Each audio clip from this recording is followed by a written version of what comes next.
If you are still watching right now, I pray that Allah gives you an abundance in this life, an abundance in the hereafter. I pray that Allah rewards you for every single thing you've done. I pray He forgives you for your major, your minor, and the sins that you're not even aware that you committed. Ameen. Just want you to know like how much respect I genuinely have for you for still being here. So many people give up on things. So the fact that you've committed to learning, may Allah bless you. Ameen. That is just amazing. Okay? Because so many people don't start. And now I'm going to tell you exactly how to get started.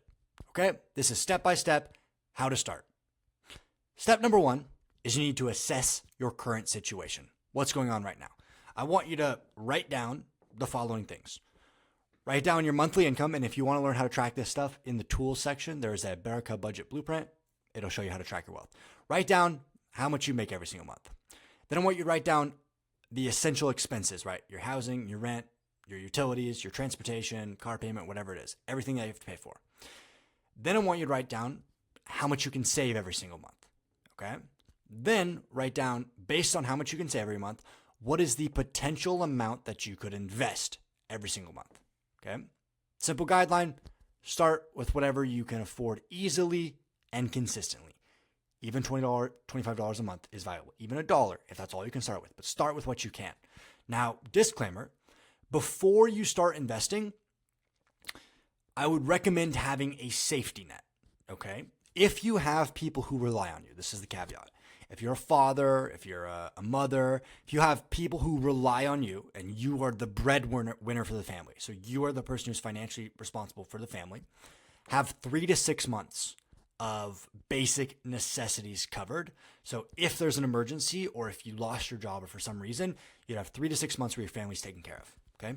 Now, if you're younger and you have nobody who relies on you, this is not as applicable. Okay, have like some money in the bank, but definitely if you have people who rely on you, be financially smart and make sure you have a safety net. Because the last thing you want to do is go into like a crisis or something happened and then you have to sell your assets. You don't want to do that. You always want to be in a situation where you never have to sell your assets. Okay.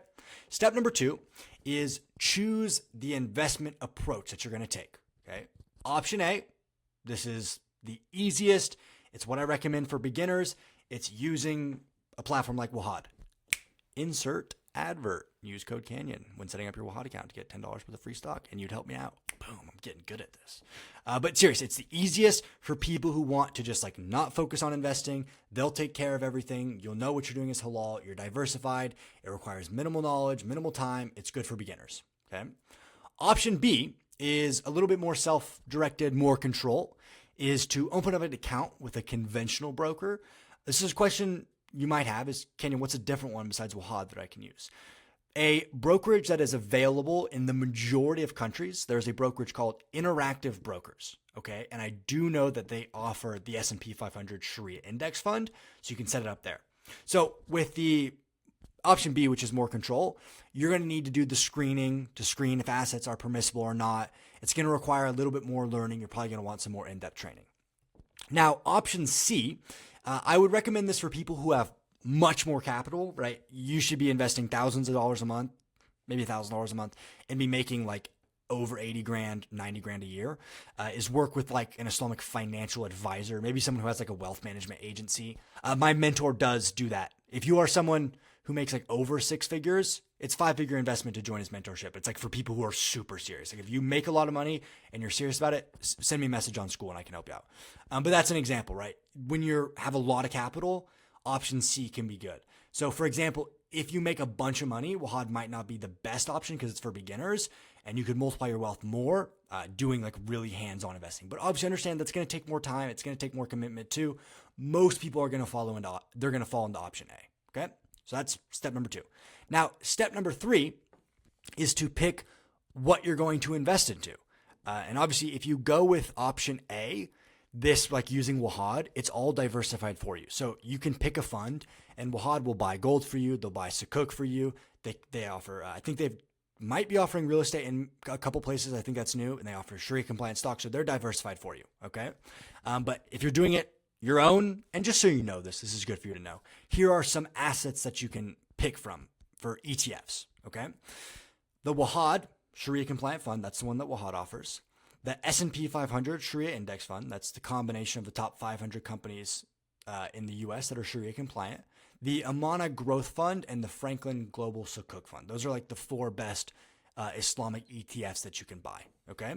And then obviously, if you want to buy like some Bitcoin or some gold or some real estate investment trusts that are Sharia compliant, you can do that as well. Another important note on step number 3, when picking your assets you're going to buy, pick assets that fit into your risk tolerance. Okay. So if you're younger and you don't have people who rely on you, you can have a higher risk tolerance. If you have a wife and you've got kids and you've got people that rely on you, you're probably better off being a little bit safer. Like I wouldn't recommend having too much money in crypto. I'd be a little bit more safe, have Sukuk, S&P 500 Sharia index fund, gold, be a little bit more safer. If you're younger, obviously I'd recommend having a little bit more risk. Okay.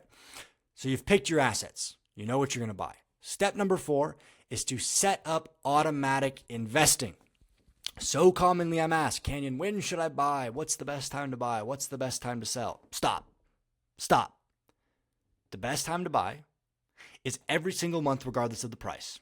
Dollar cost average. That is the best thing to do. Okay, if you want to make the most money, buy every single month. Long-term investors always win.